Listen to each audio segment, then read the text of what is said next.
Okay, now welcome to Slamfire Radio, episode 526, October 4th, 2023. I'm your host, Adriel. I'm another host, Kyle. There we go. Nice and fast. Yeah. Mo and Kelly are off on assignment. They're seeing if they can get some more SKSs for Canada. So they're in Ukraine, checking out an arms depot there. See if they can bring some over. You saw that movie, right? What was that movie? Oh, God of War.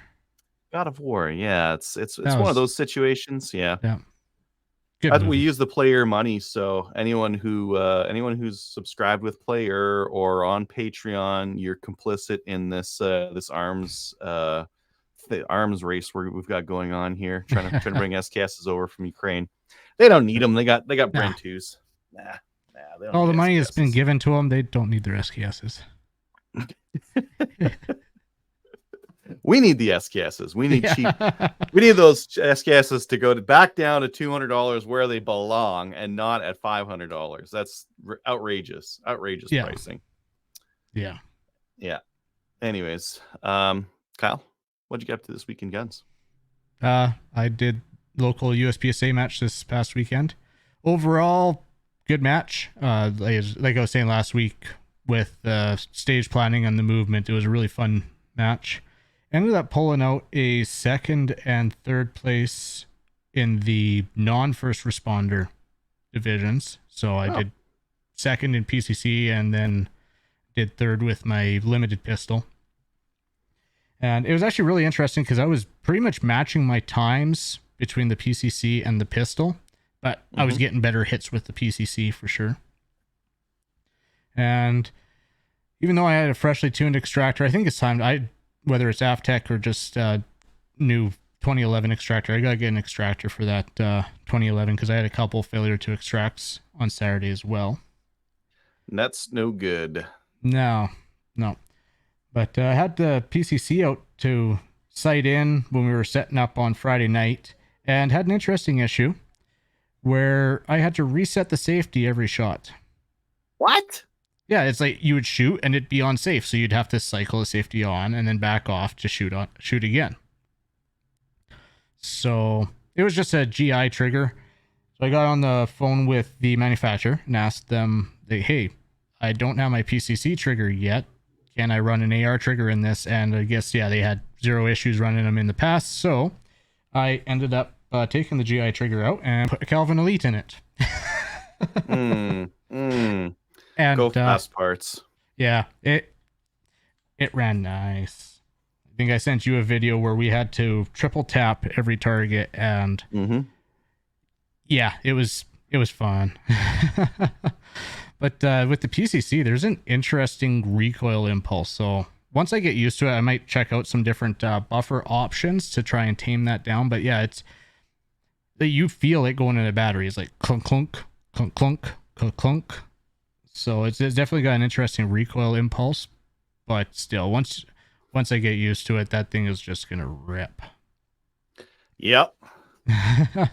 Especially with that trigger. Oh yeah. I of course Saturday I get the notification that while I'm at the match, the PCC trigger got delivered to the apartment. That's how it works. Yeah, and I'll probably put that in and try it out, see how it is, because that one. It's I can adjust it down to 2.5 pounds. It comes set at 3. I can adjust it down to 2.5, and then the Kelvin Elite is 1.5 pounds. So yeah, I'll probably will just put the PCC trigger in there just to try it out for a bit and see how I like it. Because with the Kelvin Elite and the interesting recoil impulse, it is actually really easy to bump fire this the PCC. There's no reset. You just cycling. That extra cycling mass, right? Moving it back and forth, the light trigger that has no travel to it. Oh, yeah. You can make it go fast. Yeah, I'll admit there was one stage where it's like went on and it was just double tap, but there was 4 shots on target. And,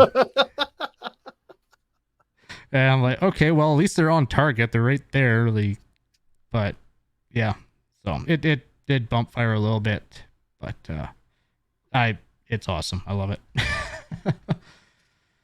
Other than that, actually, I didn't get up to really anything else. Adriel, how about you?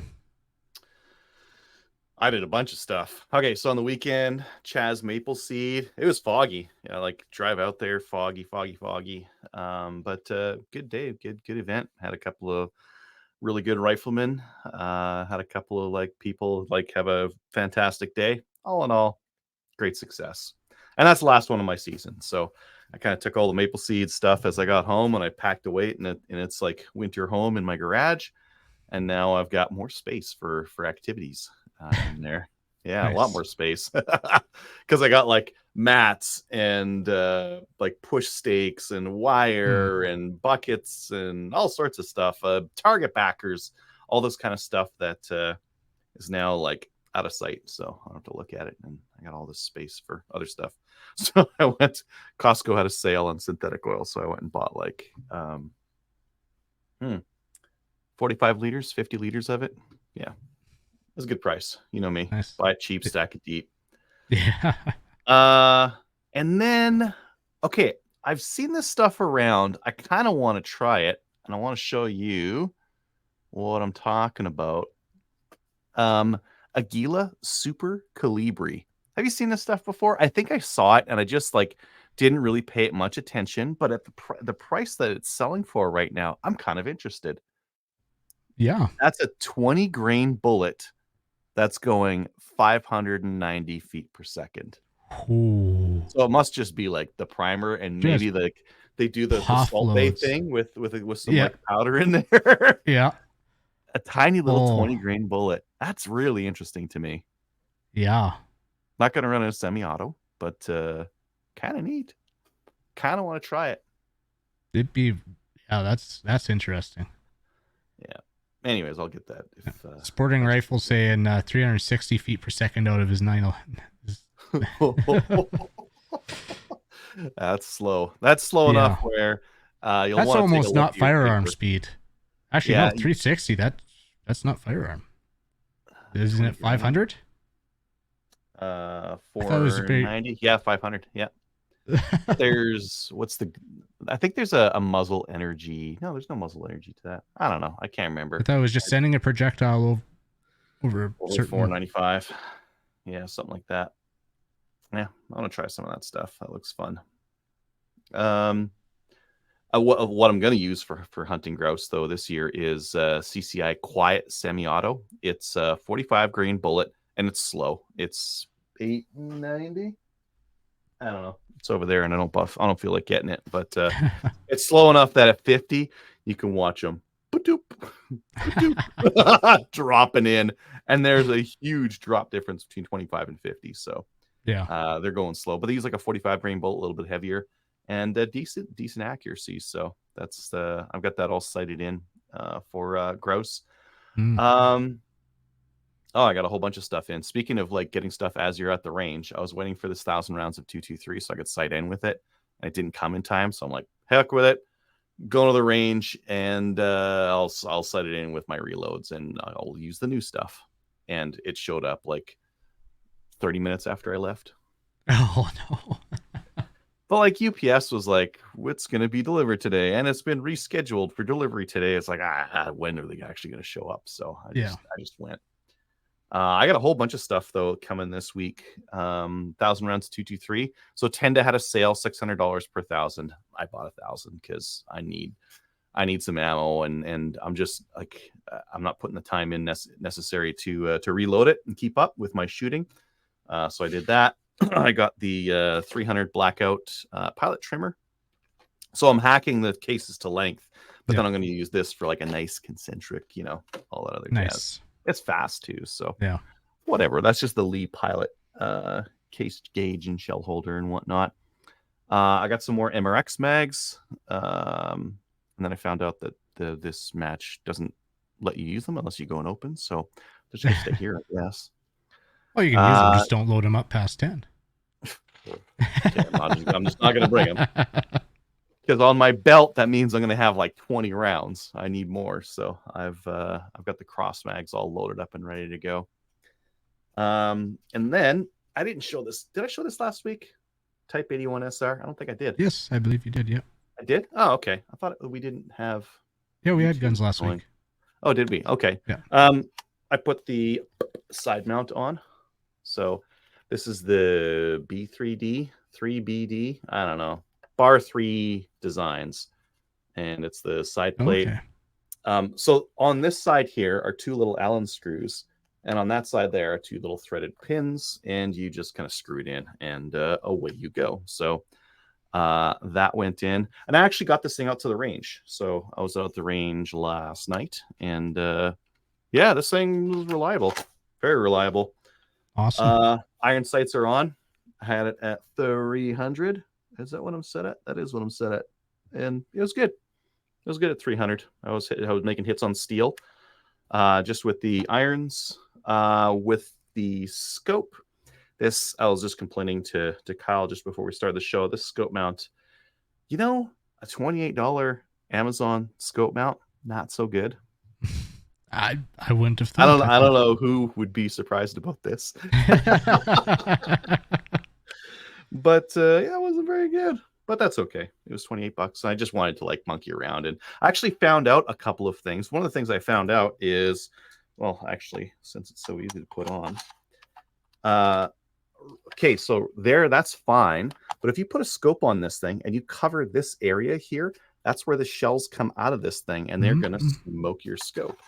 Mm-hmm. And if you get a rail that covers that area, you're going to start getting fail to ejects, because this thing ejects the shells like 12 o'clock right over top the barrel, like straight out. Oh, okay. So if you've got anything covering that top on your Type 81 SR, it's not going to work.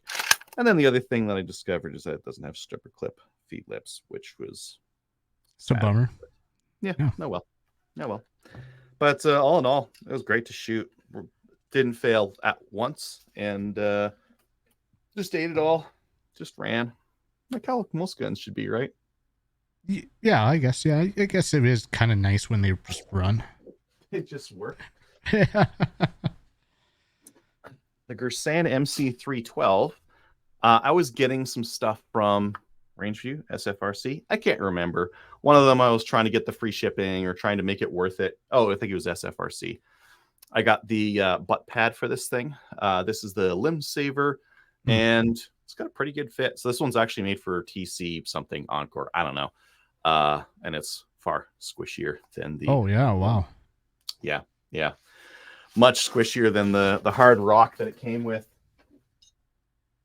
The show and tell continues. I got some 110 TTSX bullets, 30 cal for the 300 blackout. Now these are, they say mill tactical kind of a thing, but they're for the blackout, and they expand, and they're all copper, and they're nice and light. So I think I might use that as my option for deer if I get that barrel in time. So that's yeah. I got a pack of those. Buddy of mine, I was actually at P&D, and he's like, "Hey, I found some of these." I'm like, "Yep, pick them up for me. I want those." They look mean. They got like the ballistic tip on them is so long, and actually, I could probably show that. 1 second here. Present. That thing probably, yeah, right there. That's them. Look at that black tip on them. Oh yeah, it's long. They're mean looking. Yeah. And so I was watching some videos on the performance of them that looked actually pretty good, even with low velocity, because it has such a big tip on there. It's got such a big hollow point to open up. Right. Yeah. So I'm looking forward to that, because that's basically what I'm going to have, is like a super short barrel, not a lot of velocity coming out of there. Yeah. Yeah, this is what I printed. Check that out. Die that holder. Is cool. That was nice. Yeah. I got a 3D printer, and I've been printing all sorts of stuff with it. Print this die holder.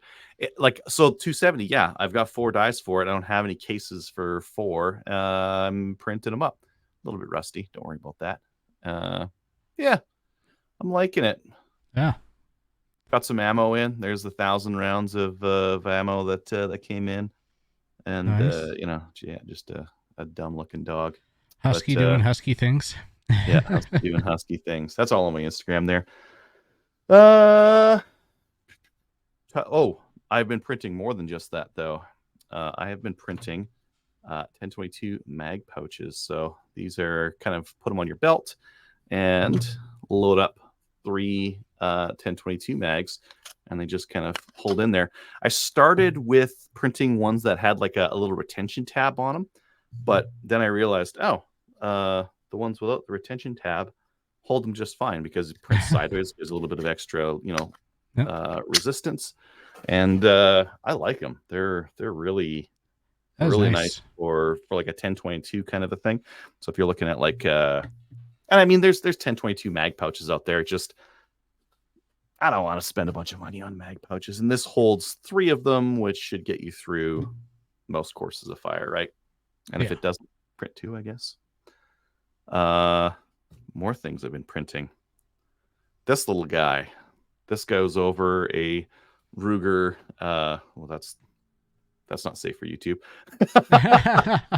This goes over a Ruger barrel and stock, and it enables you to get a sling mount. And I can put about 50 pounds of pressure on this thing before it starts making snap, crackle, pop sounds, which I don't know if anyone's going to be doing that with their sling. So I don't know.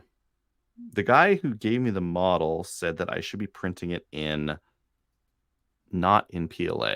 He said another one. What's the other popular one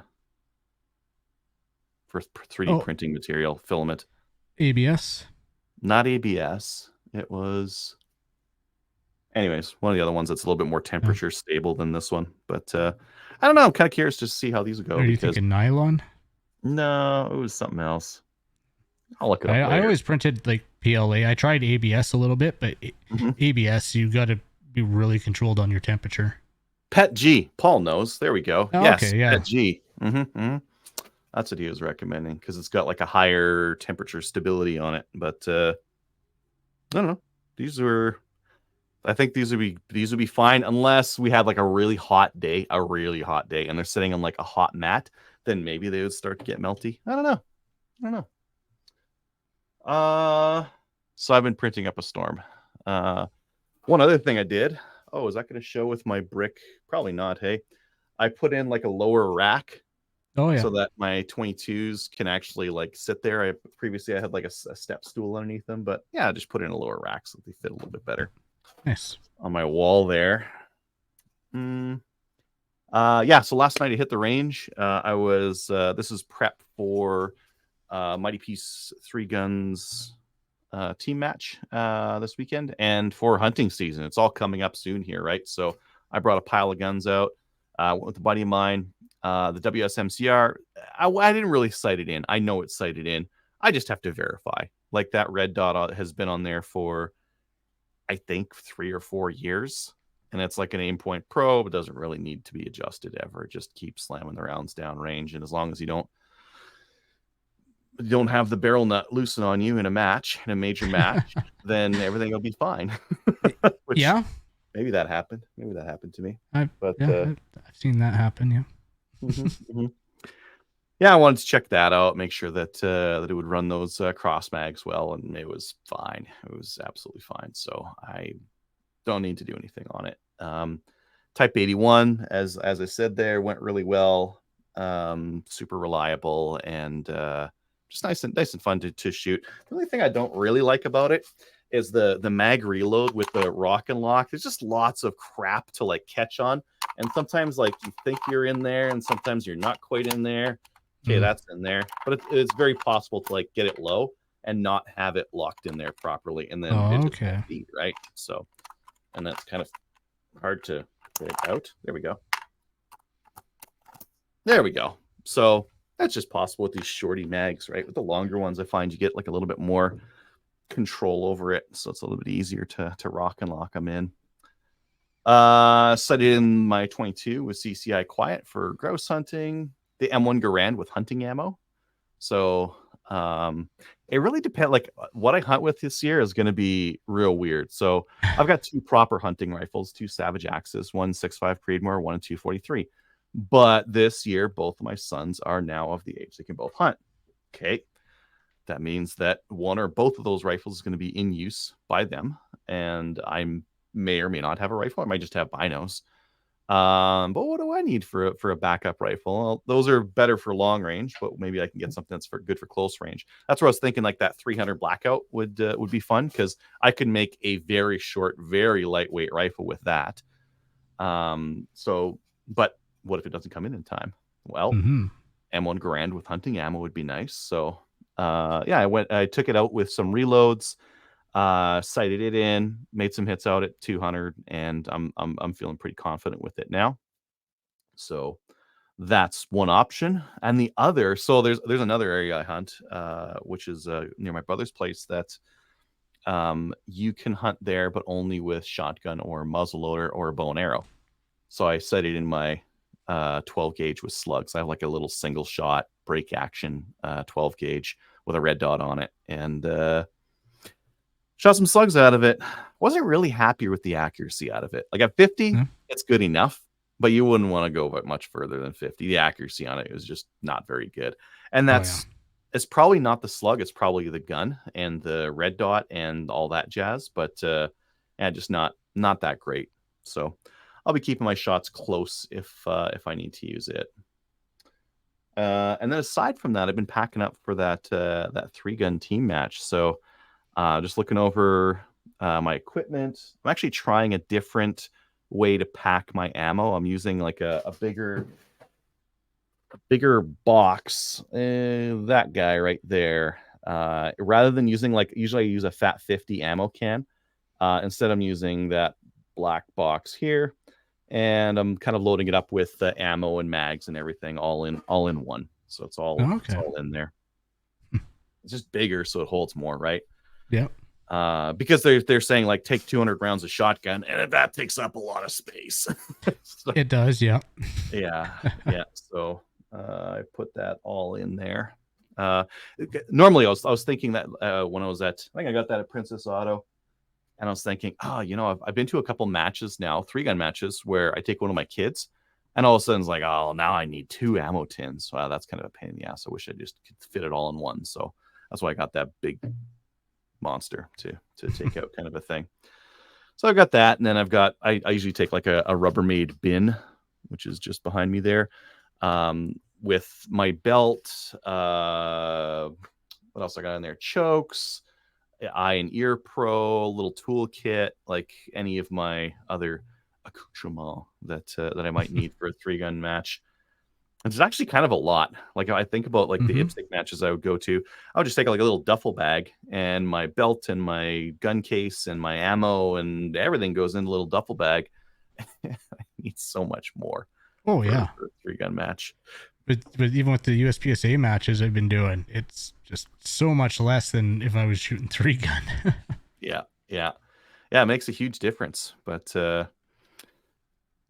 that's it for So I got that 3-gun match this weekend. So Friday I'm heading out. I'll be driving the battle van with the tent trailer, and I'm picking up 3 of the guys on the way, and we're gonna make the trip up.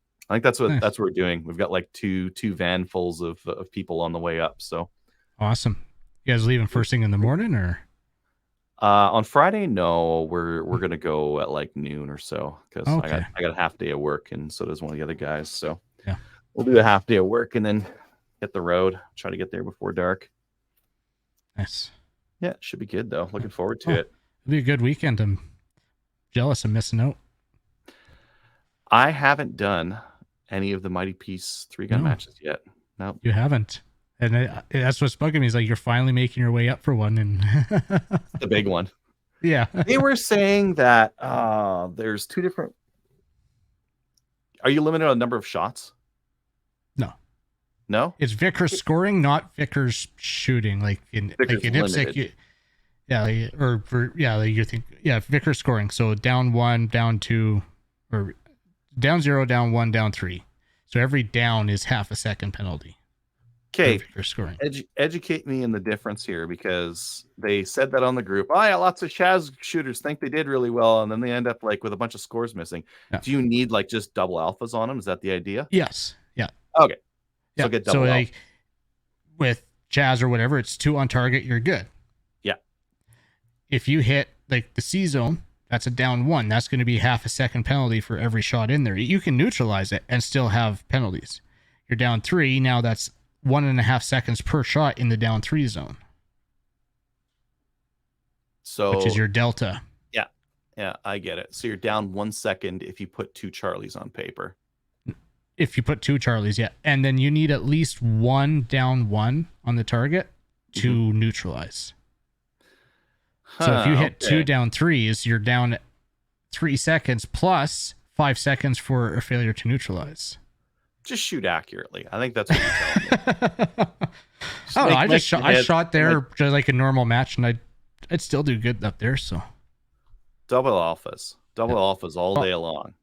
Yeah, you and Colin got the pressure because you got a repeat for Colin this year. Is that an overall win or is that a limited win? No, that's an overall. Well, if I want to win overall, I got a couple of extra things I take out. I take out my 13-round pistol mags, my 40 cals, and take out some different mags for the rifle and that kind of thing. It says there's only going to be 2 classes, 22 and everything else, but then there's different divisions. Well, everything else will be split into divisions. And what they've done in the past is PCC, stock, pro stock, open, and then normal pro stock, open. Now PCC is just with everything. So you're going to have a rimfire division and then your stock, pro stock, open. And they told me I have to fire black powder. Is that your experience there? No, they tied my hands behind my back. Oh, okay.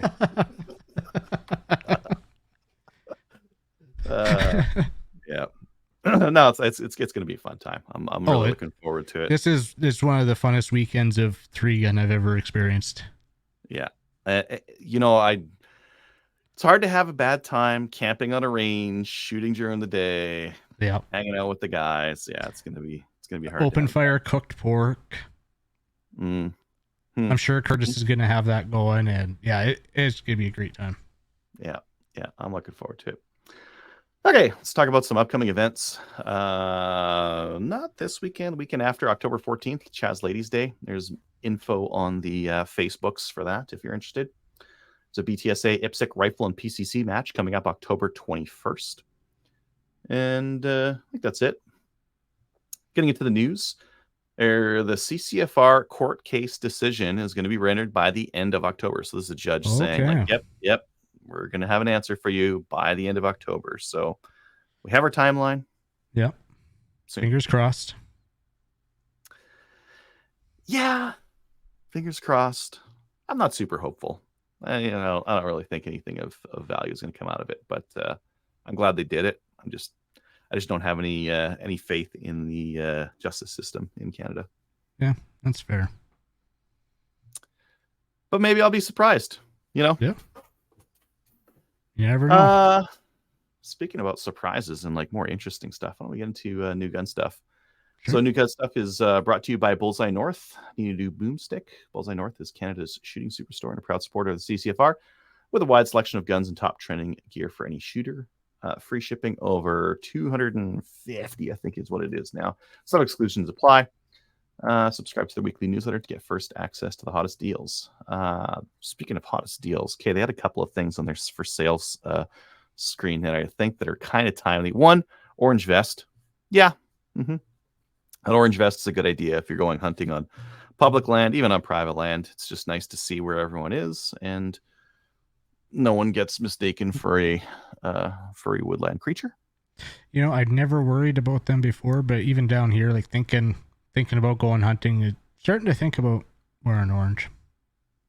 Just because I've seen some of the people down here, even at the public range, is like, I wear it. If I go on public property, I wear orange. Even on private property, if I'm hunting with a bunch of guys, I'll wear orange because I don't like the idea of anyone like aiming at me, being like, "Oh, is that a deer?" and then aiming to so you don't throw on some antlers on your hat and wear the deer hide and try and walk right up to the deer. That's the way. That's the true hunter way of doing it, right? Yeah. Yeah. Okay, there's a couple of sales. I don't know if you see what's in front of you here, but there's a couple here that are fucking smoking deals. A GSG 16, $417.99. Now nice. Look at this. Sacco game head ammo, 300 Win Mag, case of 100, $219. Really? Yeah. I think that's good for 300 Win Mag. Like that's that's loaded 40 ammo. bucks yeah, that's loaded ammo. It's 40 bucks That a box. is a great price. Yeah. Yeah. Yeah, they got a couple of things. M Carbo firearm and feed ramp polishing kit. I like it. They got the little like felted guys. They got the polish in there. A couple of things on there that you can use to add on. A couple of really decent things in there. This is an okay price for these shotguns. The Tamga Arms 410, they got for 167. They got the folding shotguns. They got the folding Taiga Arms 501 for that thing. That's that shotgun that pump action that folds. Oh yeah. If you don't mind, I'm just gonna take a look and see if there's anything else that's good because that GSG 16 is such a good price. But I probably shouldn't. Probably have other things that should be on my list. You're right.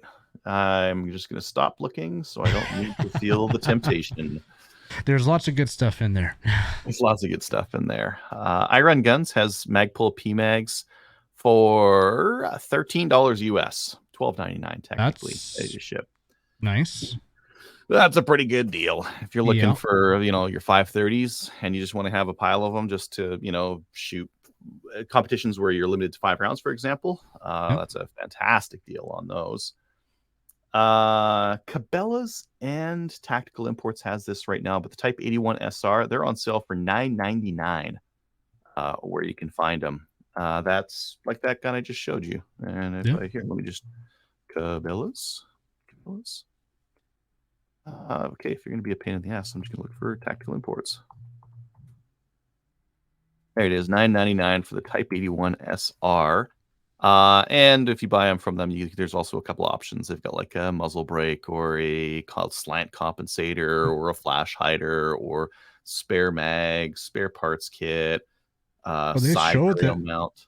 I was gonna say they show the side rail for the scope and yeah, this scope though is $500 and it's like the PO 4x24. There's no way in hell I'm paying $500 for a Russian 4x scope. Like that much for Russian glass, it better have some vodka in it because that's just way too much and I'm not going to do it. You mean they don't? The person who's making them is probably blitzed on vodka. Absolutely like blindly drunk, but no, I'm not paying that kind of money. For $500 you could get like a good mid-range scope. Why would I want something that's like probably ass optics? Well, that's a 4x, like who cares? Yeah, I'm probably offending some listeners who are really into their Russian optics, but whatever. Yep. G4C has the Tavor 7 for $3,200, $3,199 technically, but $3,200. So that's that 308 Tavor, 20-inch black. It's a good price. I've seen them for like $3,400, $3,500 elsewhere, so it's pretty good. True North Arms has a sale on rifle scopes and red dots. And the kind of things they have for sale are like they've got a Voodoo on for 1 to 10 for $2,000. Hodgdon long shot powder, and they've got the IWI Tavor 9mm conversion kit for $1,357, and some other stuff, some Magpul mags and some other various. Oh, Riton Optics red dot for $229. Oh, open box. That seems okay. Riton Optics 1 to 8 for $409. Is there anything I want here? No, nothing I want here, but decent prices anyways. There's thermal there. What's that thermal? Oh, 15 grand. Okay. yeah. It must be good. Yeah, it's a thermal for 15 grand from Meprolite. Someone had emailed me this and they're like, hey, did you know this is a thing? And I'm glad that I do now. Federal has made an action shotgun shell for 3-gunners. And what's the issue with 3-gun with shotgun shells? So if you put them in a mag, they deform and you have issues. So it's not unusual at a 3-gun match for guys with like big stick mags to see them put their magazines in the cooler so that they don't deform. Yeah, they're always resizing their shells before they load them into the mag. Yeah. Federal made a shell that adds rigidity. It uses a roll crimp instead of a star crimp, which improves cycling between both tube and magazine fed. But I'm thinking it's mostly for magazine fed. Uses an ounce and an eighth payload at 1235, so it's got some good power behind it. Yeah, that's good. Yeah. Plated steel head for reliable feeding and extraction. Yeah, so I thought it was interesting because that problem of deformation of shells with inside a magazine has been a thing, and it looks like they're making something to solve that. There's $165 for how many? I don't know. 200. Ouch. Yeah, it's not particularly inexpensive. Yeah. Ouch. Now that's MSRP. I don't know if I bet that's got to be cheaper locally. I don't know. Anyways, specialty ammo. Those open guys can afford it. They're spending loads of money on stuff. Yeah, there you go. Here, let's look at something cheap for competition. Actually, Richard let me know about this one. The new Lynx belt ratchet buckle. So this is from August 2023 onwards. All Lynx ratchets are shipped with a black DAA front plate. Other plates may be purchased separately. Okay. So this is your ski boot style ratcheting strap that you put on instead of the Lynx belt has this rubber clippy thing that doesn't really have a lot of adjustability in it. This belt buckle is going to give you a lot more. So yeah, that's $20. Yeah. So I still got to do that for my ELS belt. I might get one of these at some point. I just need to have other things I need from Double Alpha at the same time. Yeah. Because shipping from the US. Oh, no, wait. He mentioned Fast Toys had it. Fast Toys and Double Tap in Canada both had those. So I'll just have to find some other stuff from Double Tap, and then away I go. And then Tenda has a sale on EOTech, so some of their different rifle scopes and optics and that kind of thing. Like they have the XBS2 at $599. They have, I'm trying to see the other kind of standard here. The 512 at $559, magnifiers at $700, and so on and so forth. I don't really look at EOTechs a lot, so I don't know if these prices are good or not. Mainly because like the red dots these days are, battery's good for 3 years. Leave it on. Who cares? I kind of like that idea. And that is all the different sales that I could find. Some decent stuff out there. Some good sales. Yeah. Did you check email? Do we have any emails in? I didn't see any earlier. I'll just do a quick check here. Okay. No. Nothing new has come in. Yep. Nope. We're going to do our main topic at the top of the hour here. So we'll just... We do have some YouTube comments. Okay. Yeah, go ahead. Yeah, we got another bunch from Tony on last week's episode. To be honest, I don't find wet doubling pistol case that irritating. It is really just white noise to me. I can't stand some ultrasonic cleaners. Pistol cases? Well, I think we were talking like I wouldn't want to wet tumble pistol cases, but yeah, I barely even want to dry tumble them. Like if they're clean enough, I'll just run them through the machine again. Yeah, I would dry tumble them because I just leave the room and leave them for an hour and a half, and that's good enough for me. But it's really just white noise to them. You can't stand some ultrasonic cleaners. The sound is also pierces through walls. For example, I can take a nap while wet tumbling. I have to leave the house when ultrasonic cleaning. After that, I got rid of the ultrasonic cleaner. See, the ultrasonic, it's on for such a short time though. Like, I crank it up to the max, like 380 seconds, and it's, but I don't know if I wouldn't do brass in the ultrasonic. I know that. I just got that for gun parts and whatnot. I just don't like drying the stuff out afterwards. Yeah. Like after I'm done dry tumbling, I sift and I'm done. Ish. Yeah. I can sit there a day and just run all the brass through, go somewhere else in the house or something, do something, and come back, and then I just have spend the night sifting through, and there, you got all your brass done. don't have to worry about drying it or anything. Cool. He was thinking about a full LARP with an SKS and old school comm block uniform at the BTSA Halloween rifle match, but I don't think I can get everything on time. What do you need? Do you need the chest rig? Because I got one of those, and I know some people going down. And I supply sergeant should probably have that. I know. Well, he's in Calgary, right? Yeah, he's in Calgary.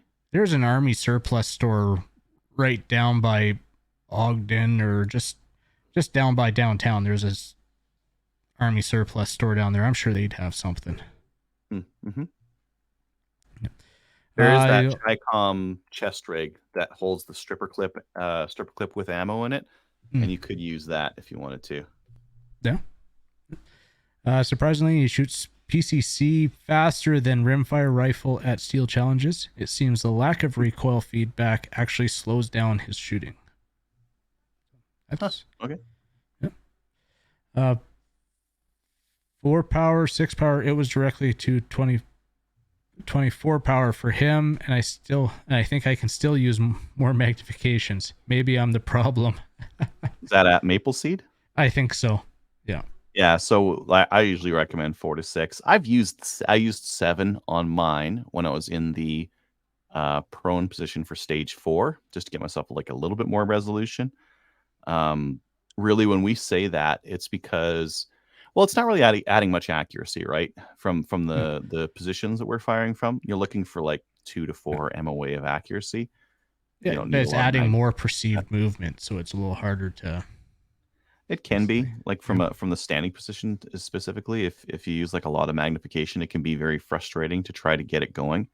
Mm-hmm. A lot of the time, when people shoot that standing position, they tell me like, I can't stop it from moving. I'm like, yeah, you can't. Like you're standing.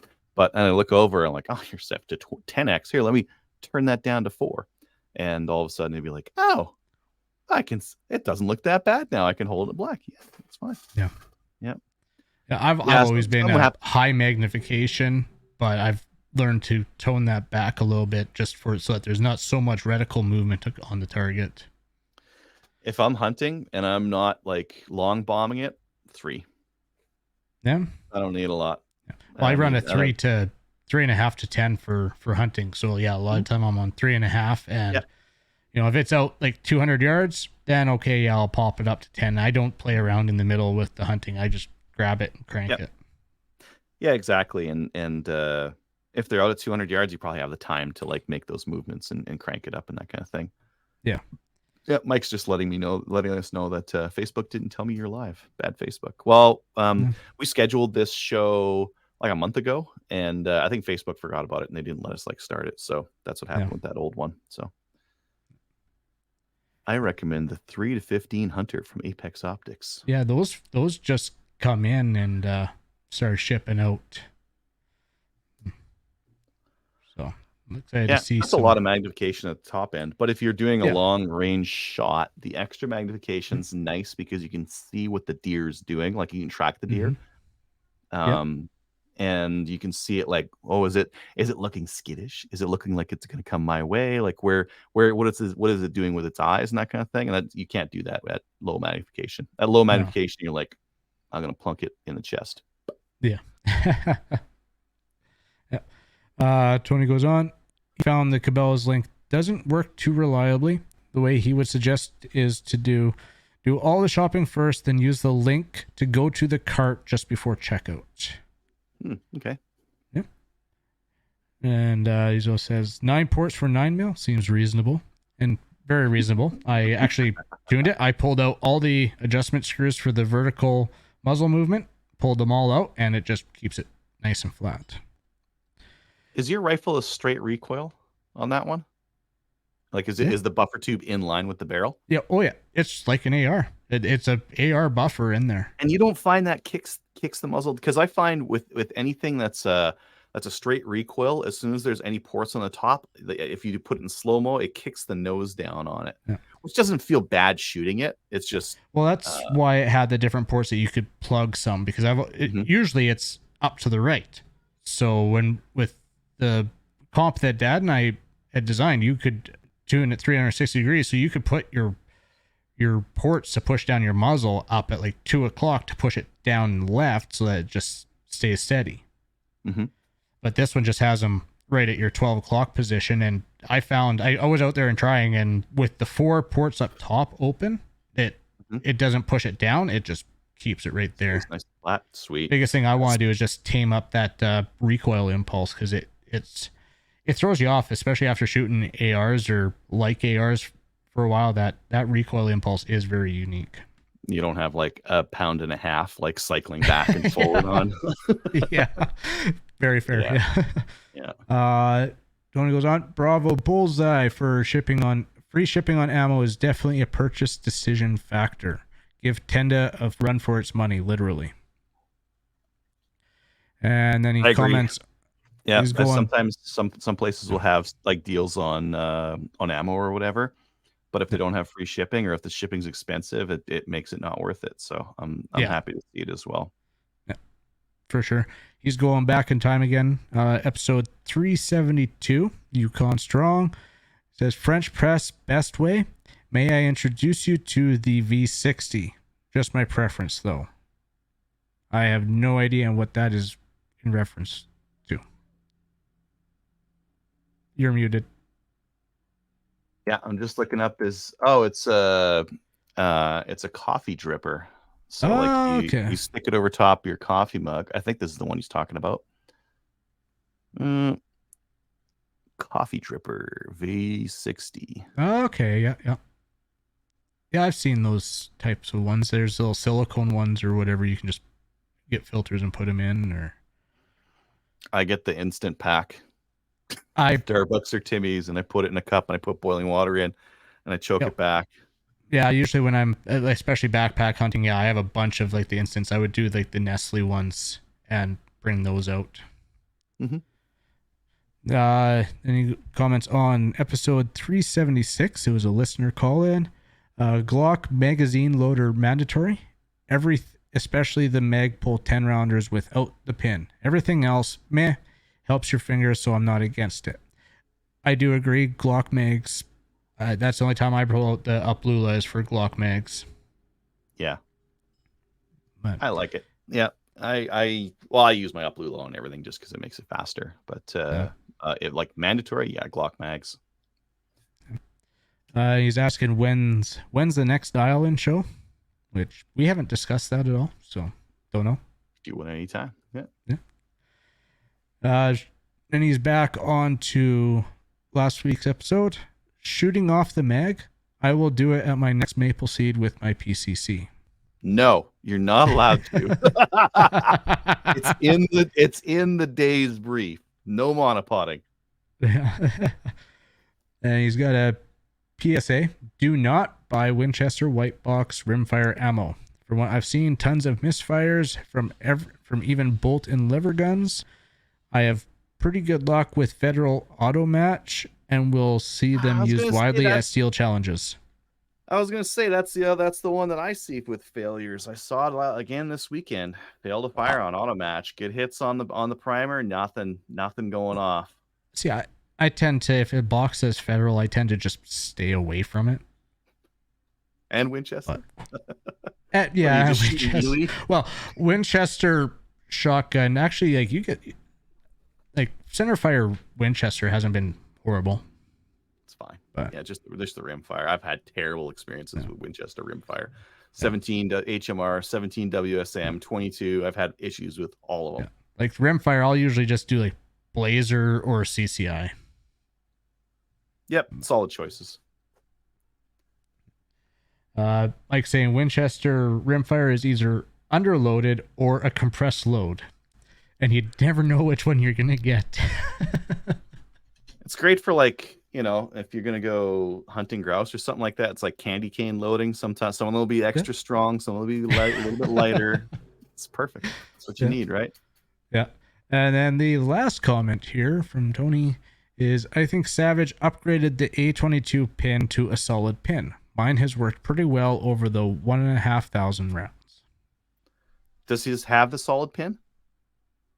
Is that what he's saying? I think so. Yeah. roll pins are not made to be hit from the side. If you hit them from the side, eventually they squish down and they let whatever they're supposed to hold back out. Roll pins should not be used to hold a firing pin back. Yeah. but yeah, that's it for the YouTube comments. Cool. I'll get on to what people bought from our Cabela's link. Let's see if we get Tony's thing in here. The first one is a Ruger 1022 BX trigger assembly, which is on sale again today.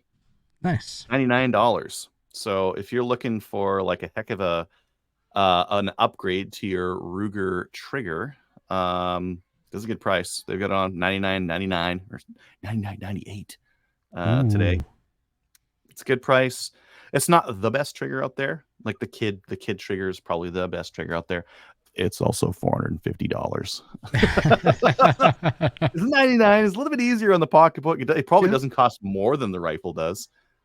Whereas that might, depending on what you paid for it. It depends. It depends on the rifle. Yeah. Yeah, but heck of a price on them today. Someone bought 3 hats from Bass Pro. Okay. So they got 3 a variety of hats. Someone bought, I don't know what it is. I'm just gonna put the SKU in here. Someone bought Sig Sauer Buckmasters rifle scope. Very nice. Oh yeah. 3 to 12. 511 tactical. What do we got here? An amp backpack. Let's see here. $259. Okay. Someone's got good taste in backpacks. Yeah. Someone got, there's another person here. They got a rifle case. Those rifles. That was Mike's backpack. That was Mike's backpack. There we go. Thank you, Mike, for buying through there. Firefield Barrage 2.5 to 10 rifle scope with red laser. That looks like some Barska stuff there. $199. Not price like Barska though. And what else do we got here? CRKT Squid folding knife. Oh, that's a nice little guy. Yeah. That would be good. Little daily carry. Tiny little. Yeah. That would be good for daily carry. Cool. All right. And that's everything that people bought off those links in the last month. And I can see that our guest is here. So why don't we bring him in? Welcome to the show, everyone. Lucas from Precision Riflecraft YouTube and more. Welcome to the show, Lucas. Not much more. Not lately. I've been so busy. Thanks for having me. Busy's good. So maybe just for our listeners, just let them know what you're into and what you do with shooting. Yeah, thanks, guys. I've been shooting for about 30 years, a little over 30 years, and I've been heavily into precision long-range rifle shooting for about 10 years. Not as a competitor or anything really disciplined like that, just kind of at my leisure and with a couple friends and having a good time out in the mountains and so on. And I started Precision Riflecraft as a passion project, just as a sort of creative project, sort of as a response to the May 2020 OIC when that came down. I hate to put it this way, but I can't think of a better way to say it. I kind of came out of the closet and started writing and posting a little bit about this passion of mine. Whereas prior to that, it had sort of been something that all my friends and family knew about, but I didn't talk about online and that kind of thing for manifold reasons. But that kind of induced me to do what I could, and what I could do is share of what I know and share that process of learning that's lifelong in this game, and the Precision Riflecraft project came out of that. Admittedly, I kind of hoped I could quit my day job and make millions of bucks, shooting rifles and having a good time. But I don't want to brag, but I got a few hundred subscribers now, and I'm not exactly rolling in the cash, but I'm having a good time. Well, none of us were able to quit our day job. No. I thought you had. I was sure you had, actually.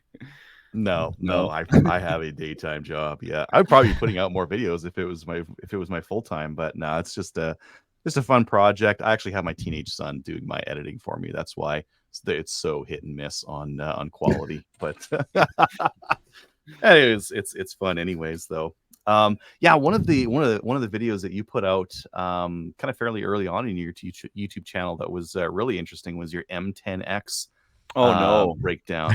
Yeah, yeah. Everyone wants to forget about that, especially M+M. So, I guess we're gonna get right into it and tear into M+M now, are we? I don't know. We could. So one of the reasons why I wanted to bring you on was to talk about the kind of landscape of the Canadian semi-automatic mag-fed rifle. Because before, the answer was easy. Yeah. If you need to go out in the bush, get some crap. If you're going to go to a range, get an AR, and you're good to go. And so all the competitors got ARs, and the guys who went out into the bush got not crap, but maybe like XCRs or ACRs or M14s. M14s, yeah. So like we could get those for $3.99 at one point. And all those options are gone now. So yeah, you have some experience with some of the higher end ones that I haven't really played around with. So I kind of wanted to get you on to kind of nerd out and talk about what we've got, what's good, what's not good, and kind of where we're at. I guess would be a good one. Mm-hmm. Yeah, for sure, man. By virtue of some very generous people who were early supporters of my humble little project, and one guy in particular, a friend of mine, Jeremy, out in Toronto. I've never met him IRL, as they say. He's just a guy who I met through the channel, through Facebook. Comments on the channel and then on Facebook, and he just sent me out his pride and joy, his B&T APC 223, and that was a very rewarding opportunity for me to have some fun and get behind this rifle and see what it can do. And that was definitely, I think, the most exotic of the gas guns I've tackled so far. There've only been a couple, right? There was that and the H&K SL8, which is the SL8, yeah. Mm-hmm. And that's still non-restricted, right? We can still buy that. You can still have the G36 as well, provided it's one of the ones made for the civilian market. They're out there. Mm-hmm. There are a lot of options. I kind of mentioned the OIC as well, having been a primer, if you pardon the pun, for my channel. And I don't know if you're aware of this. I'm sure you are. Your listeners might not be. But today we heard from the CCFR that we'll have a ruling on the lawsuit of CCFR versus Canada by the end of this month. So that's something to kind of, who knows, right? Well, maybe we'll have our M14s back and everything else that people had put into the safe and forgotten about. What else? I mean, the VZ58 was very popular. I mentioned that one in my Type 81 review, right? So we still have gas guns, right? We have the Type 81. I got a Keltec RDB. I'm going to be putting together a video on that rifle, which I'm very pleased with so far. And, there are lots of semi-auto rifles, but as you kind of mentioned, they tend to be toward the higher end. Somehow they didn't prohibit the, APC 223 and the APC 308, the SL8. There are others, I'm sure you've had guests that are a lot more knowledgeable than I am about gas guns, but, I've had those two on the channel, and, there'll be others, and hopefully this ruling goes our way, and there'll be many others. Yeah. Hopefully. Yeah, we were talking about that earlier, and we're just kind of like surmising what do you think's going to happen? I'm a pessimist, and then if I'm proven wrong, it's a good thing. That's how I'm treating this thing. How do you think it's going to go? Yeah, I'm, cautiously optimistic. I've discovered that since becoming a father, I've become a lot more hopeful in life in general. You kind of have to have a vision for the world and for life, and it tends to be less dismal when you're looking in a little kid's eyes and imagining a future that we ought not to be running from. But cautiously optimistic. I think the Trudeau regime is finished. There's no question about it. So whichever way this particular ruling goes, we have lots to look forward to. I think even a very sort of restrained conservative government is going to be very friendly toward gun owners in Canada, and they ought to be, because there are a great many of us. We're a fundamental part of Canadian culture, and we have that to look forward to. My hope is that Trudeau doesn't resign. I mean, every time we have one of these scandals, Waffengate or whatever, I worry that he's going to step down, and that would be the best thing for the Liberal Party, because you're going to have Prime Minister Freeland and a lot of Liberal disenchanted liberal supporters who are on the fence now are going to go, oh, well, Trudeau is the problem, and look, it's a woman, and she'll probably come out as non-binary or something, right? So, so my hope is that his narcissism holds us in good stead, and we get to have him as the face of the Liberal Party next election. Sooner the better, but at least at most 2 years from now, right? So sooner the better. Yeah. Sooner but the yeah, better. who knows? I mean, I have friends with all kinds of rifles that are. A buddy of mine has a beautiful. I would have loved to have reviewed it on the channel, but he's got a beautiful Stag Arms. What do they call it? It's a 6.5 Creedmoor with a really heavy, I believe, 24-inch barrel, stainless barrel right out of the factory. And he worked up a load for that, and it's a half MOA gun. Just a fantastic semi-auto rifle, basically an AR-10, right? Mm-hmm. Yeah. And Stag, what is it? Stag 10. Stag 10. Yeah, Stag 10. Thank you. Yeah. And, we've spent lots of time, him and I, prior to May 2020, in the bush with that rifle. And it was just delightful. I would have loved to have bought one, but I hadn't. And his is, been collecting dust ever since. So, God willing, we'll get our toys back, right? Oh, it'd be nice for the last 3 years just to be a bad nightmare. Yeah, man, it's crazy. I mean, I know people who have tens of thousands of dollars in prohibited rifles now, and I'm not even speaking of people whose livelihood derives from that property, but just guys like me who are hobbyists, right? So my heart goes out to anyone who's put their life on the line to serve our community and has all this millions of dollars in some cases of inventory they can't do anything with. I think that's a crime, and repealing that is not going to make someone like me happy, but it's a start, right? So, well, we already saw it affects some businesses like CTC Supplies in BC. They shut down. They were primarily an AR shop. They had all the AR, all the goodies, all the upgraded stuff, and they're out of business because they were probably sitting on piles and piles of inventory. They couldn't move. Yeah, it's brutal. It's awful, and but yeah, I mean, let's kind of cleave to happier topics, and we do still have a lot of semi-autos, as you pointed out, and if people aren't familiar with my channel and they're thinking about getting an SL8 or an APC, check it out, because if you're careful with your load selection, or you're able to do load development, then those rifles are absolutely fantastic platforms. And my friend and I, who helped me with filming, he was spotting, we were both those videos. They're both 5.56 rifles. They're labeled 223, but they're 5.56 rifles. And we were banging steel at just over 900 yards with both of them on a kind of average, quieter than average day. We kind of cherry picked the day because we knew they were going to be, sending light bullets downrange. But 900 yards with a 5.56 is a great way to spend a day. Now with the SL8. Correct me if I'm wrong, but that is a proprietary mag, is it not?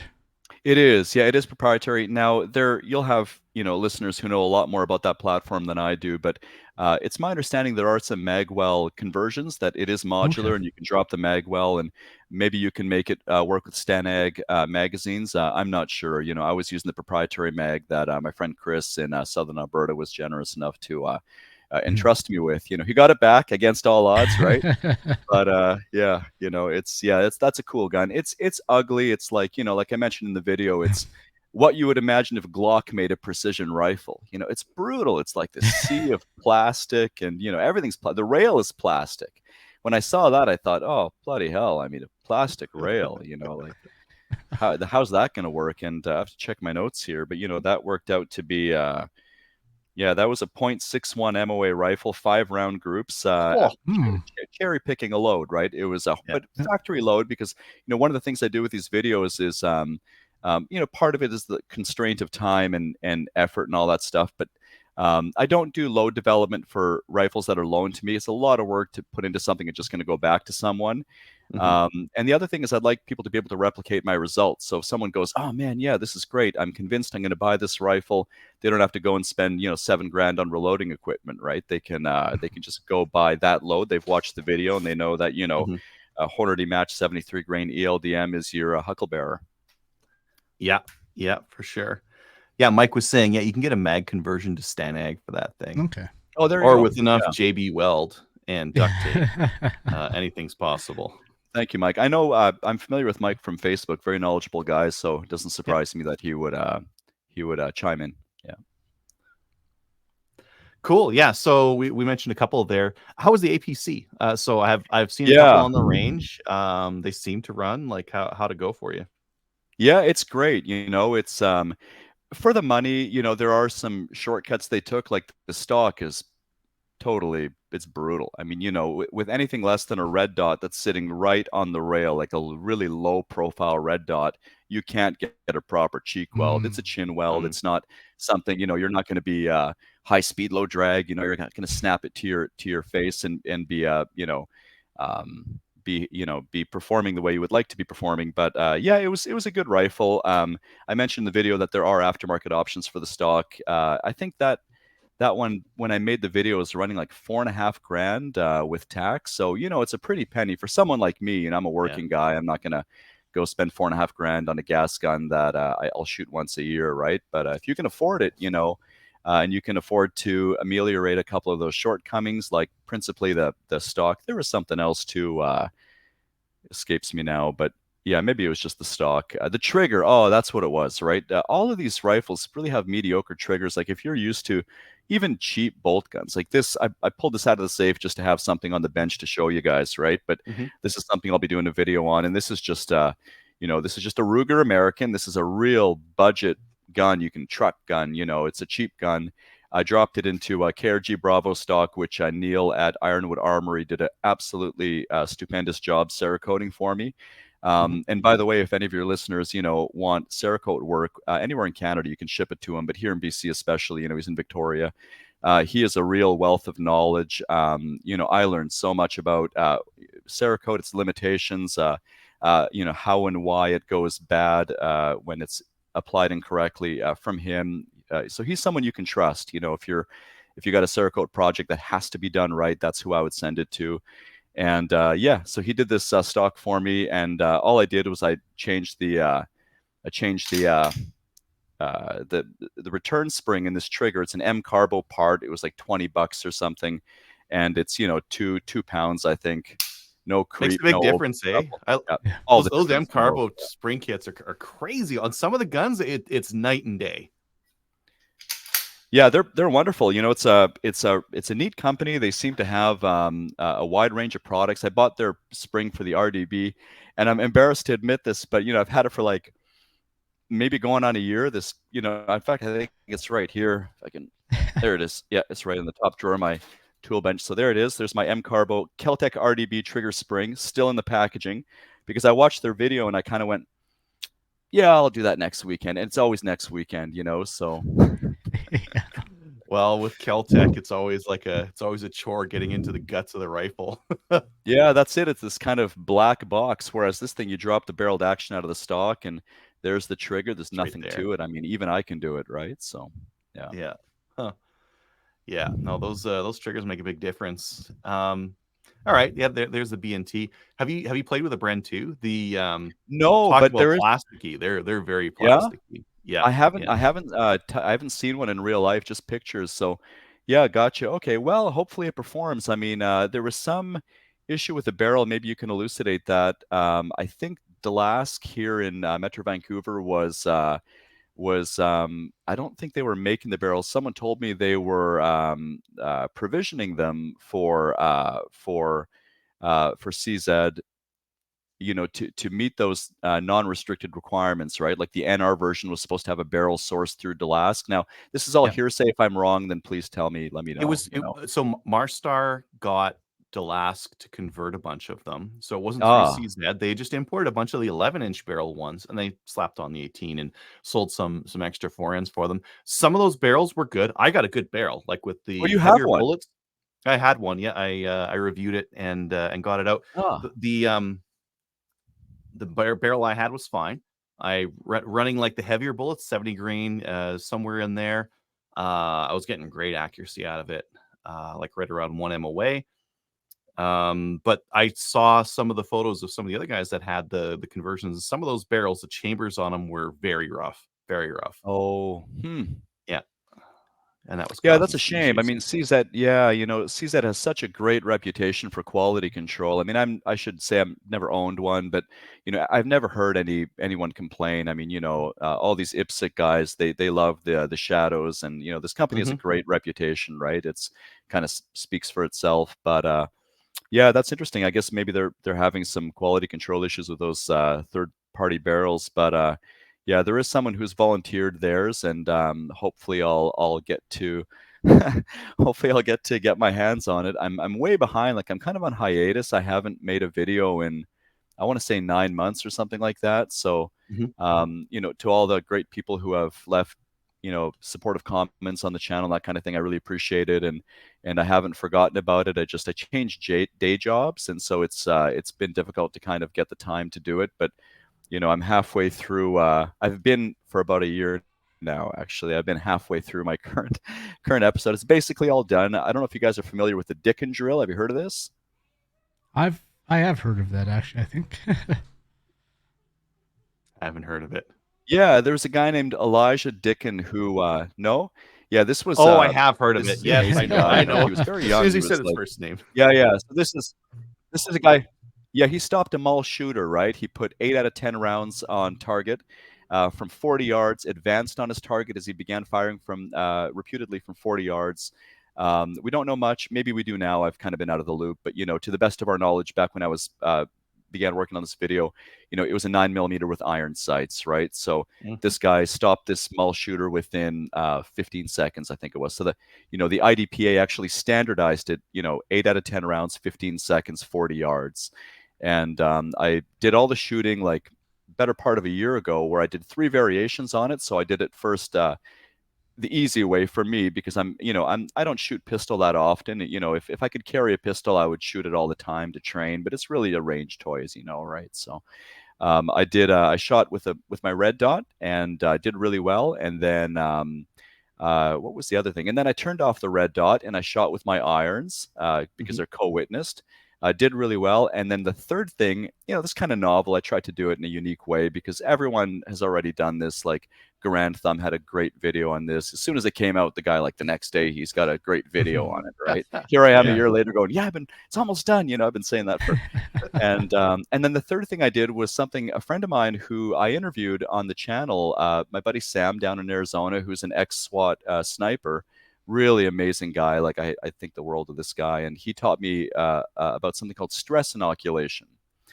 Now, that's a term I hadn't been familiar with until doing that interview with Sam. But basically, this is a technique from his police days where, they'd get the heart rate up, they'd get your lungs pumping air, and then they would see what you can do behind a pistol or a rifle or a carbine, right?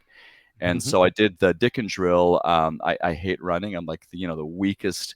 I can hike for weeks, but I can't run for minutes, and I sprinted 200 yards on camera, drew my pistol, and attempted the drill, and it was really fun. Like, I learned a lot, and I think it'll be a good video. I just within 5 or 10 years I should have it out. And then there's a whole bunch of stuff. There's a Keltec RDB review. I've kind of began compiling notes and stuff, and there's a bunch of stuff. I owe a couple of people reviews as well, because I was given a scope, I was given a weapon light, a couple of things, and I feel bad that I haven't gotten to these yet. But kids in life come first sometimes, Yeah, for sure. And a lot of the times, even with my videos, sometimes I'll get to it where it's like, it's not quite where I like it, and I'll just publish. Really? Gotta get it out. So let me ask you something. If that's the case, once you publish it, do you torture yourself watching it over and over again, reliving all the shortcomings that you could have fixed if you'd been more patient? I do. Oh man. No, some people will be like, "Oh, you said this and that's wrong." I'm like, "Oh shit, I did. Yeah, I did make a mistake." I'll pin their comment to the top, and that's the in the before days, YouTube would let you replace a video in place, so you could correct it. Oh, that's a great point. Correct it, re-upload it, and it goes in place. All the comments, all the views stay there. Now you can't do that. You got to delete the video and re-upload. So if it's something major, if I really mess something up, I'll delete it and re-upload it. But otherwise, I'll just pin the comment. Oh, it's a good point. Pin the comment. I'm out. You know, that's a great idea. I never thought to do that because I made pretty dumb mistake with the SL8 video. I had spent a couple of months with this rifle. I did all the load selection. I took it out to the field. I had, a bunch of days behind it, and I never noticed that there is a bolt catch. Like there is a button to engage the bolt catch. Okay. Yeah. I had no idea. So, I was doing it by sticking my thumb up through the mag well while running the charging handle. And of course I got flamed in the YouTube channels like, it's right there. There's a button right in front of the mag well. And so I can't tell you how many times I copy and pasted. Yes, I'm sorry.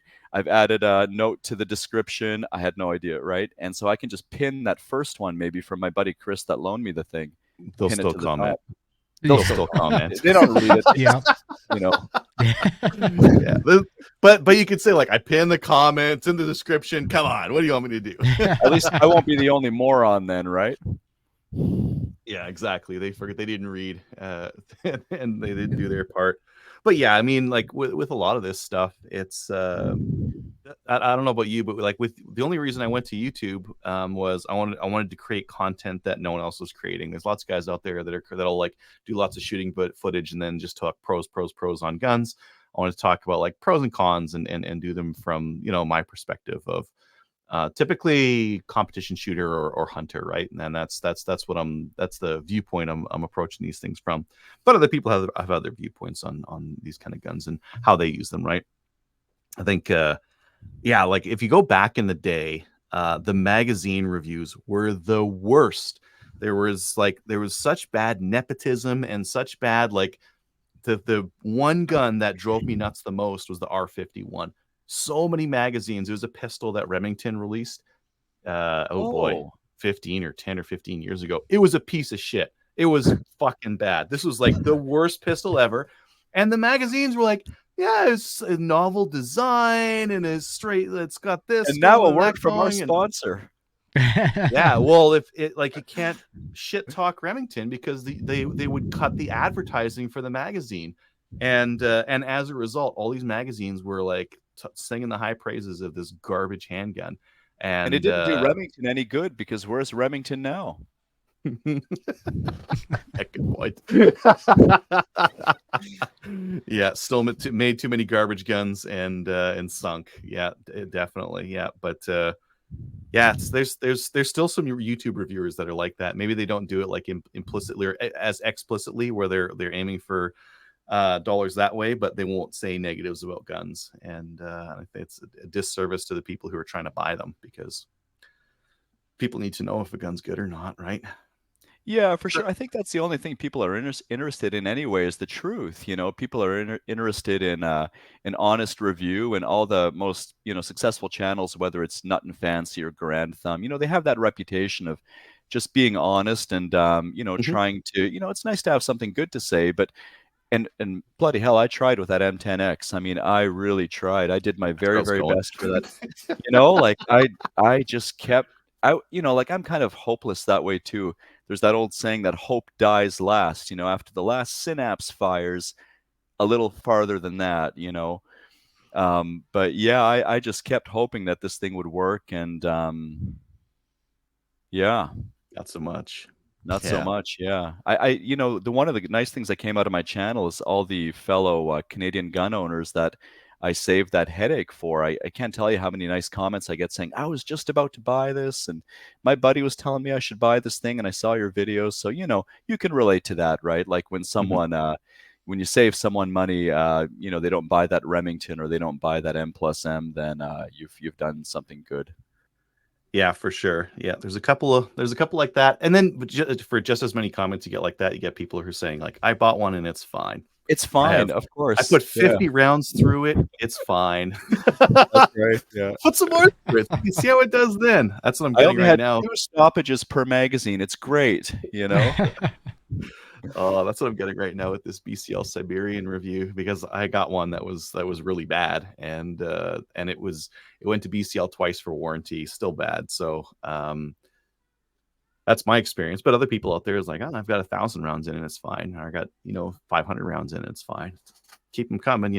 Show me one that's got like 3 or 4 or 5,000 rounds through it, and if it's still ticking, And then like there's going to be some good ones out there. There's going to be some lemons. I think one of the things that, and I got the inverse of this with the WK, because I got a good WK 180. I ran like a couple thousand rounds through it, and it was fine. Whereas other people had like bolt breakages or piston breakages or all sorts of nonsense. Right? It's hard to review a gun with a sample size of one. You need you'd almost need to get like gun shop data, or like some gun shop that gets like lots of guns in, how many do you get returned? And I think that's where you'd start to get some real insight into the long-term durability of some of these firearms. Yeah, and that speaks to after sales support too. One of the personal lessons for me after going through the M+M nightmare, which wasn't really a nightmare, it was actually fun because it was a nightmare for my buddy that loaned it to me, and had to watch for like a year as I had this actually 7-month review. How every time I would take it out to the field, I would be talking to him and I'd say, yeah, this time for sure, we've changed the bolt, we've changed the hammer spring, we've changed this and that. This time for sure, don't worry, it'll be fine, because it's my channel, but it's his money, and that sucks for him. It's great for me. But one of the things that taught me is how important after sales support is. And that's one of the reasons I'm concerned about these CZ rifles, because it's North Silva that's importing them. That's the warranty service center, to the best of my knowledge. If I'm wrong, let me know, guys. But, I would, after that experience dealing with North Silva, I'm not sure I would buy anything where that's the backstop.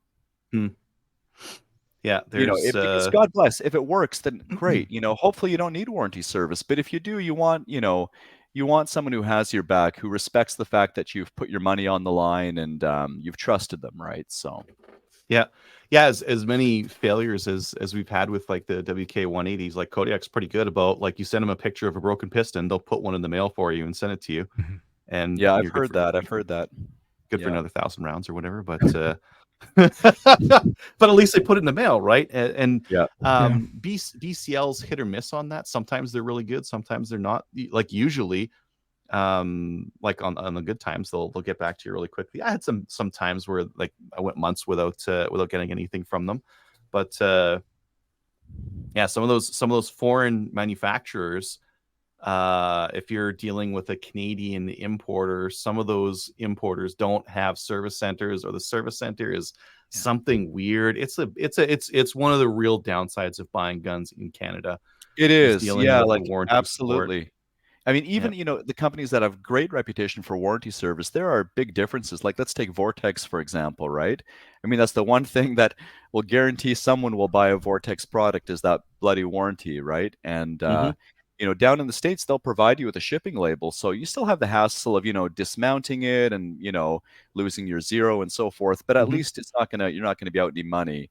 Whereas up here we have to send it back to Ontario ourselves, and I spent over $500 on Canada Post returns to Vortex before I finally gave up and switched to Athlon and a couple other brands, right? But that the warranty is great, but at the end of the day, you don't want to use it. Yeah, exactly. That's exactly it. And you don't want it. It can be great, but you don't want to use it that often. Yeah, no, it's the one thing that they'll keep getting, Vortex will keep getting guys on, is that this warranty, it's every Vortex time was very genius in their marketing.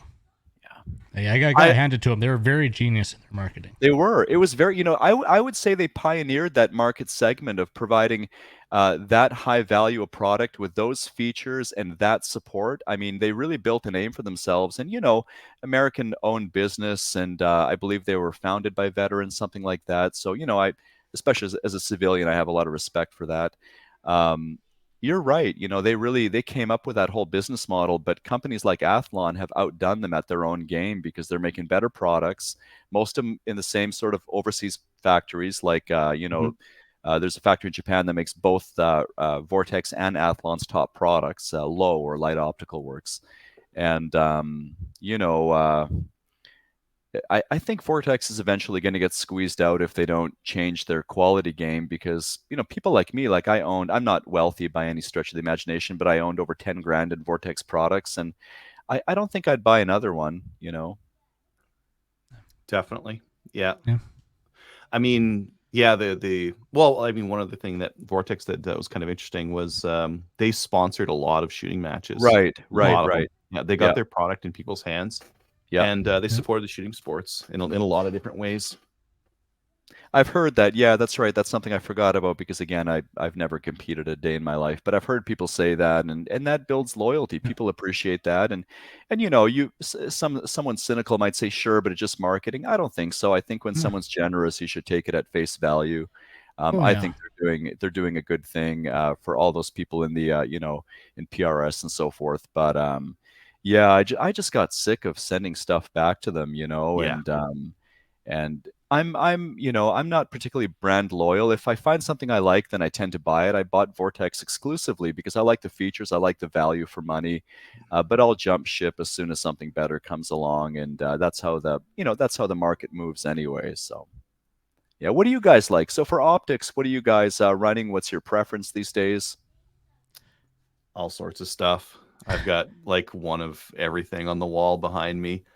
In terms like for red dots and that kind of thing, I really like Hollow Sun because they're so Oh cheap, yeah, nice, and they're very and the reliable. They features seem to are have a good good. reputation.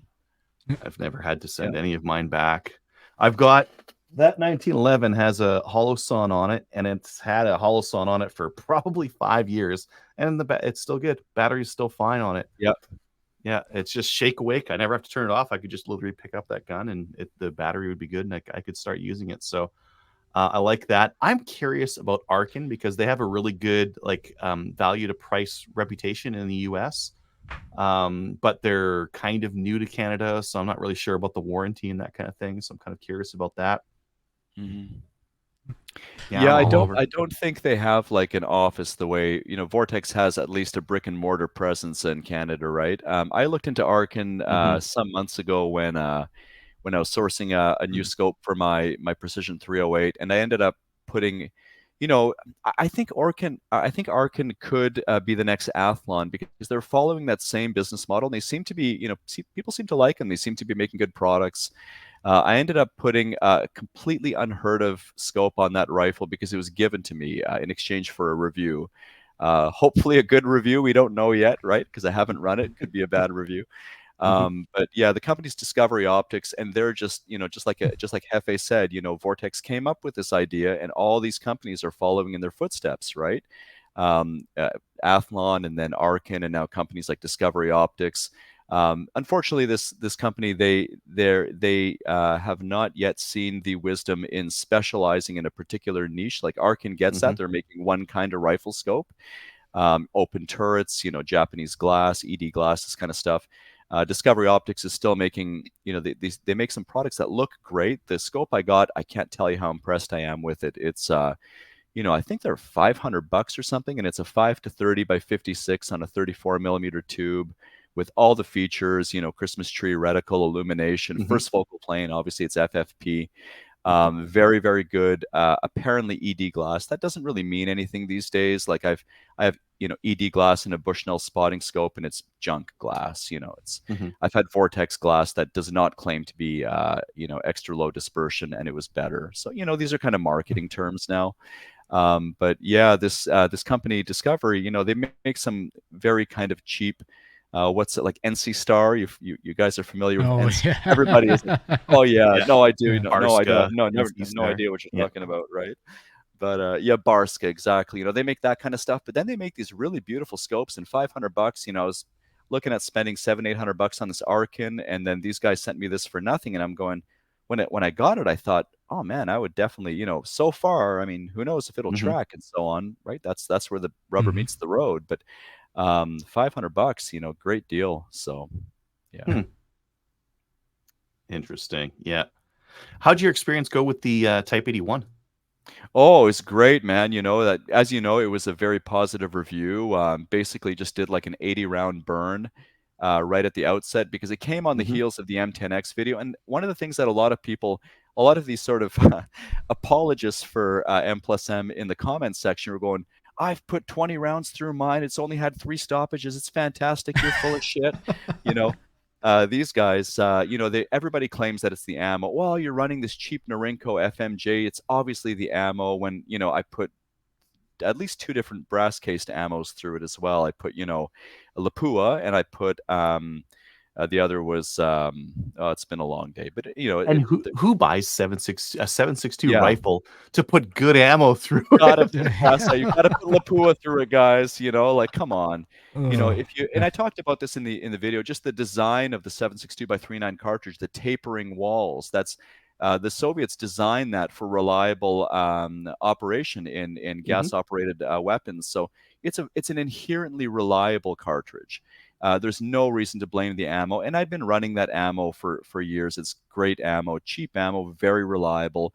And so the first thing I did with the Type 81 was put 80 rounds through it, 5 at a time. Of course, you'll get some American commenters going, "The hell is wrong with this guy? Just changing the mags. Those are 30-round mags, you idiot!"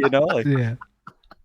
And so we did a 80-round burn. It was totally reliable. And then I think I didn't put this in my notes today, but I think I ran it out to 500 yards or 550 yards or something. And yeah, it's a great gun. And by the way, I'm glad you brought up the Type 81 because here in Canada, like we talked about, we are kind of limited with our gas gun options for the time being.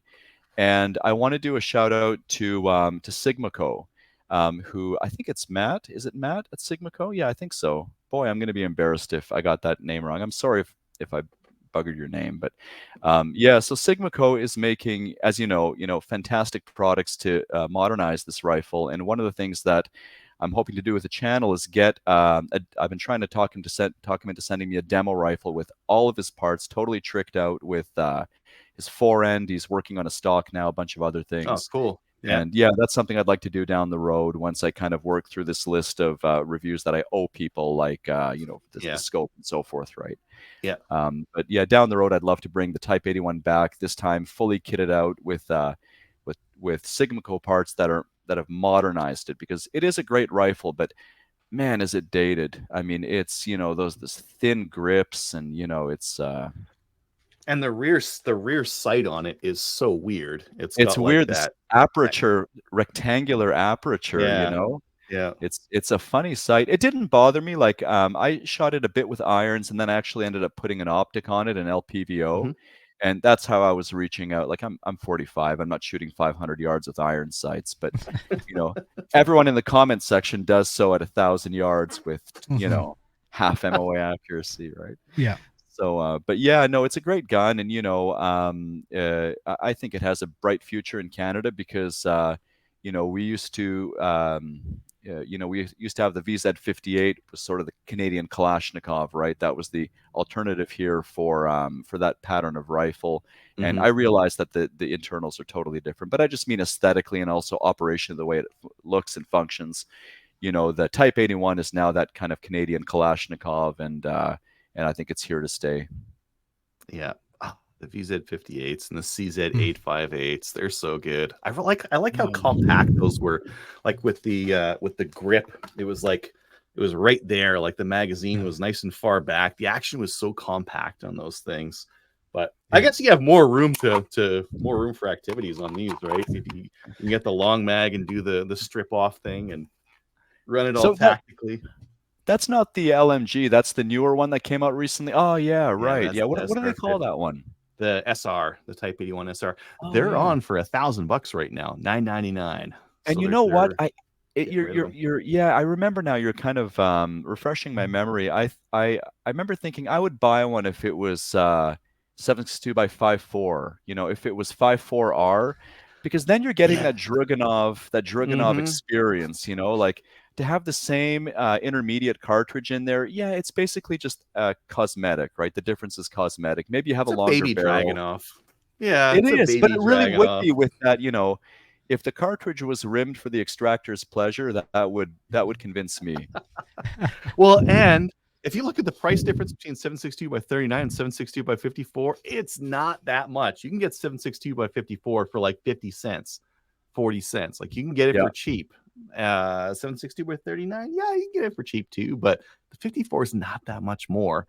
And you can really reach out. I mean, more power, absolutely flatter trajectory. It'd be it's and more novelty, right? Like we could use more diversity in that comm block space, right? It's a shame we can't have Dragunovs. I would love to have one of those rifles just for the heritage, really. Yeah, in the video games from the 90s and the 2000s of the Dragunovs. Yeah, they'd be so good, but no such luck. Something. Yeah. Now you got to use an SVT 40 or something like that. We got to get El Jefe talking because what do you like for comm blocks, Jefe? I'm saving up to buy an AK. Are you? You saving up for a green card? He's in the U.S. He moved to the U.S. a few months ago. Yeah, he's a Canadian, but he just moved down. What was it? Yeah, 3 months ago. Oh, it was like 7. I've been down here for like 7 months now. No kidding. And where is that? Where are you? I'm southeastern New Mexico. And see, I thought with the Trudeau regime, we weren't even allowed to talk to people in the U.S. We're skipping under the radar. Yeah, no kidding. Wow, you must be using a VPN or something. Yeah. We didn't register with the CRTC. We didn't register with that podcast registry. That's why we were getting rid of it. Yeah. So yeah, that's on my wish list is an AK. And what are you going to buy? Any particular brand you have your eye on, or? Not at the moment, no. Yeah. No, even the cheap one, even like the cheap ones, like the Century Arms and that, they're like $1,000. So they're not the dirt cheap as they used to be. So can you get a VZ down there? Or sorry, a VZ. I'll speak in American for you. A VZ? Can you get a VZ in there? I don't know. You can. Yeah, you sure can. I've seen reviews. I can't recall who it was, but I've definitely seen US reviews of the VZ58. Yeah. Like basically my purchases have just been quite literally stuff that I can't or couldn't get in Canada. So that's on my wish list, is just stuff I can't or couldn't get in Canada. A proper AK. Yeah. A 6-round magazine.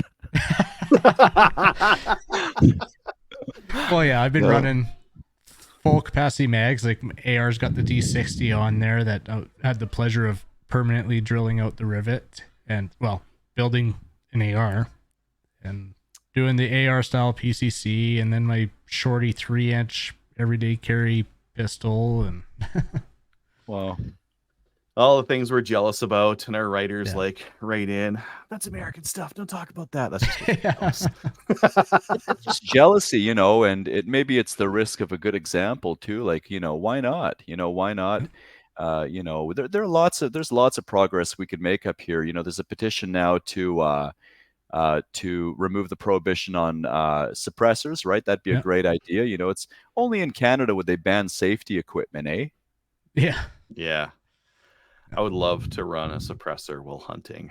That would be so good. Absolutely.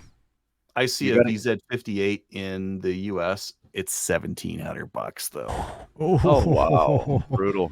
Well, even the SKSs are like, we think $500 SKSs are expensive. Like, check out the SKSs. I know they go for a pretty penny down here.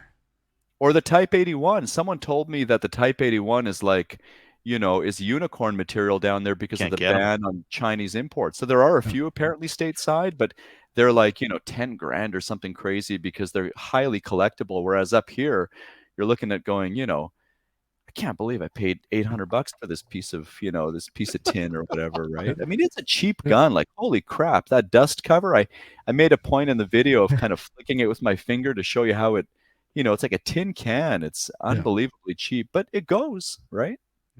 I remember it was a year or so ago, I think, that Brandon Herrera did an SKS review, and I'm like, what? Really? But we've had them in Canada, like they were dirt cheap guns, and so how'd you get down there? Did you a physician or something, or an engineer, or how'd you get down there? I'm an electrician. I came down here as an automation tech, and work on the field. You got a job, and Oh yeah, I got job offer, and their lawyers dealt with the work visa and everything. So good for you. So yeah, it's been a good time. Nice. Yeah, happy for you, man. Yeah, you're in the free world now. Yep. He's living the dream. We live vicariously through him. He's like, I'm looking at like subcompacts and like inside the waistband holsters. Like, what ones are you looking at? Oh, that one seems kind of cool. You gonna put a light on it? Yeah. I would love to carry. I mean, that's, it's, are you guys both, do you have kids or? Yeah, we have one kid. Yeah. I got teenagers. That's the pessimism that came through. I don't know if the teenagers. Oh, I see. I only ask because, now it's like everyday life. I feel like I'm not doing my utmost to be a protector, right? Like I feel like it's a handicap. I wish, I take my pistol home from the range in a straight path home and goes in the safe and it's locked up and it's useless. And, I just today, for example, I was dropping off my kid at school in Surrey, and there was a hit and run on a grade 6 boy. Wasn't hurt, but someone drove into him and drove away. It was a hit and run. I wasn't there to see it, but that's what all the parents were saying. And crazy things happen. I mean, it's crazy that we can't carry basic tools for self-defense. Like where I was born in Poland, to this day, you can still concealed carry. The bar is not particularly high to get a permit to carry. Czech Republic next door as well. I mean, there are lots of countries. This is the middle of, apparently socialist gun control paradise Europe. You were talking about moderators, suppressors in the UK. A lot of places, I'm told, I'm not an expert, but I'm told that, hunting and shooting is conditional upon using a suppressor, because it's a nuisance otherwise. Yeah, I've heard the same thing. Right? Yeah. So, we ought to, and it bears mentioning that, in Poland and Czech Republic, there is no preponderance. There's no epidemic of gun violence. There are no mass shootings. Obviously I'm preaching to the choir here, but anyone who is unfamiliar with the nuances of this issue that might come across this video, the problems in the U.S. have nothing whatsoever to do with the proliferation of firearms. I mean, you should see how many guns Poles and Czechs own.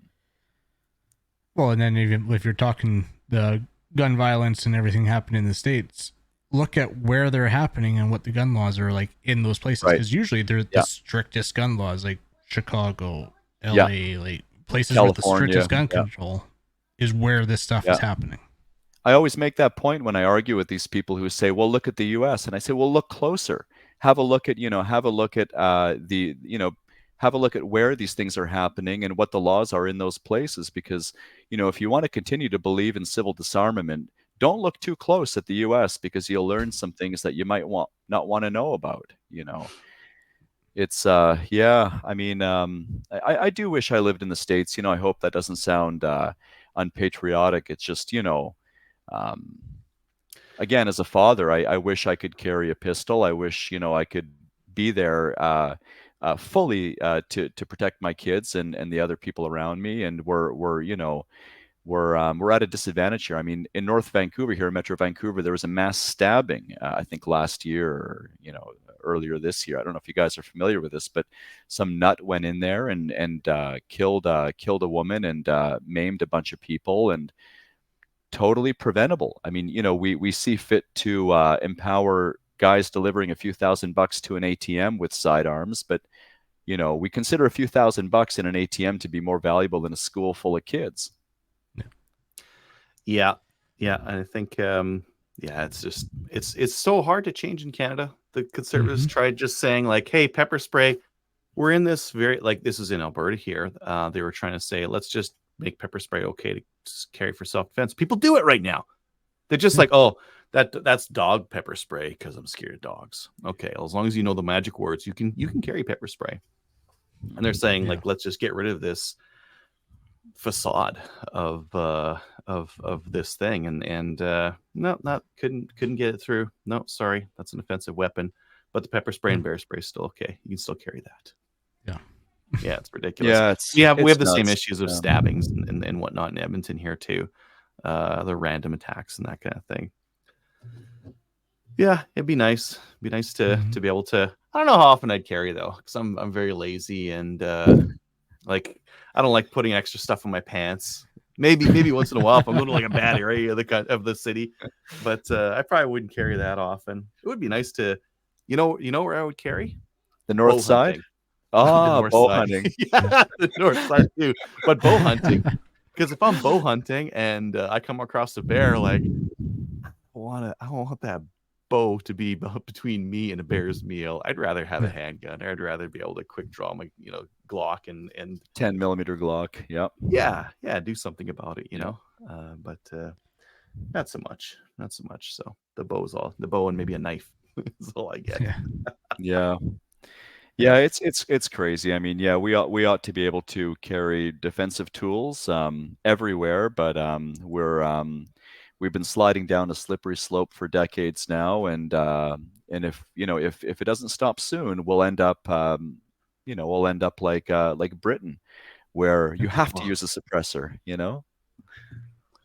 Well, that would be nice. That's the one win they have. Yeah. I'll take that. Oh no, don't make me use a suppressor.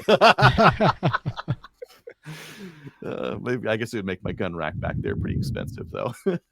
Yeah, for sure. So, I never got to turn the question around on you guys. Are you optimistic? Do you feel like what do you think is going to come of the CCFR lawsuit? Do you think that we're going to turn that? Do you think we'll ever have concealed carry in Canada?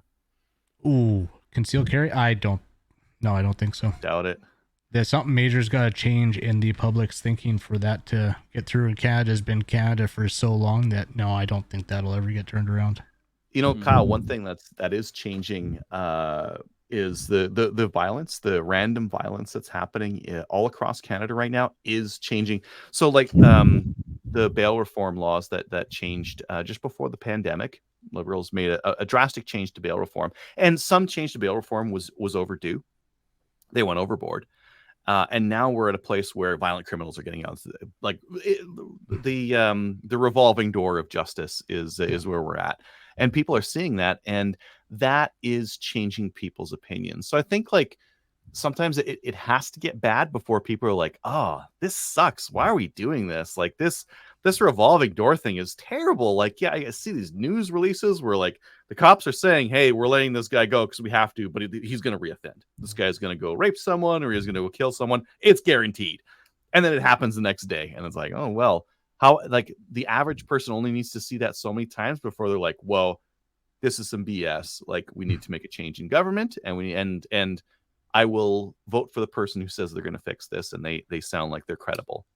And I think like Trudeau is not credible on most of those because like he put in the bail reform that messed it up so badly, or the housing affordability. like anything the guy does on housing affordability, not credible because he's the guy who ushered in and watched over the biggest changes in that.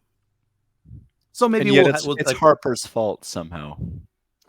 Yeah, I saw that today. Bill Blair was like, I'm pulling $1 billion out of the Canadian Forces. And they're like, just like Harper did. Like, what? That's so long ago, CBC. Are you pulling out Harper's name on this now in 2023? Mind you, now with some of the stuff we're seeing in the armed forces, both in Canada and the US, maybe they ought to be defunded. I don't know. Honestly, I don't know the answers anymore because, I've got friends that are in the Canadian Forces, and some of the things I hear about with the trans agenda and all of the rest of it, not just the vaccine outrages and all of that happened, but I mean all the woke stuff, all of the gender ideology, and you kind of think, Jesus Christ, maybe it's time to pull the funding after. I don't know. It's the pendulum on that one. As soon as it goes too far, normal people are like, "Oh, this is ridiculous." And I think the pendulum's gone too far. So now we'll have it swing back, and it'll get back to an equilibrium. So I'm an accelerationist. God willing. I kind of want to see things get really bad, so people can be like, "Oh boy, let's swing back the other way." Yes, we do. Yes, bring it back to normal. Back to the careful 90s. what you wish for, because I think you're getting it. I think this is there's that Chinese. That curse, may you live in interesting times. This is it, man. Yeah, they are interesting. They are very interesting times that we're living in. Anyways, I think we could go on about this forever, but at some point we got to call this a show. Lucas, thanks so much for coming on, and it's been super entertaining talking through semi-automatic rifles, bolt action rifles, politics, and all the things we've kind of gotten on tonight. Maybe just let the listeners know kind of where they can see your stuff.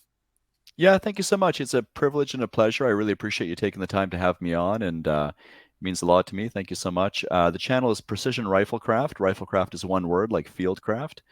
And yeah, I appreciate your support. It's a learning process for me. I had to learn video editing from, I'm still figuring it out. But yeah, no, it's great. It's a fun project. And I guess the other thing I'd say is that if you're thinking about getting into content creation, do it, man. Definitely. Everybody has something to share. This is, this whole world that we're in, this whole world of shooting is about lifelong learning, and it is fun kind of sharing what you've learned, and that's sort of an accelerant as well. I'm not sure you had a good word for it a minute ago, but you're an accelerationist. I think that's what you said. I've learned more in the last 2 years of trying clumsily to make videos. I've become a better shooter than in the preceding 28 or 29 years, right? So I'm sure you can relate to that. It gives you sort of an opportunity to focus your energies, and I would encourage anyone who's thinking about starting a blog or a video or whatever, just do it. We all appreciate more Canadian content for sure. Yeah, stop commenting on my videos telling me that I'm wrong. Go make a video. Show me how it's done, Yeah. Show me your SKS that gets 3/4 MOA. I want to see it. At 1,000 yards. Awesome. Well, we don't actually have that much of the show left, so why don't we just wrap it up, Kyle, and then we can kind of go with the after show here. So thanks to our supporters. If you'd like to email the show, send an email to slamfireradio@gmail.com. Kyle, you got any shout-outs? I'd like to shout out everyone who came out to the match on Saturday. All the first responders and everyone who came out set up on Friday night and helped tear down. It was a great day. So thank you all. Awesome. I got a shout out to my 2 IITs that helped me at the latest Maple Seed and lots of other Maple Seeds this year. Paul and Fedor couldn't have done it without you guys, and he made this year fantastic. So really appreciate all the help with putting those on. Finally, join us on Discord. We've got a Slamfire Radio Discord server. Watch us on Facebook, YouTube, and Player. Join the CCFR, and we'll see you next week. See you next week.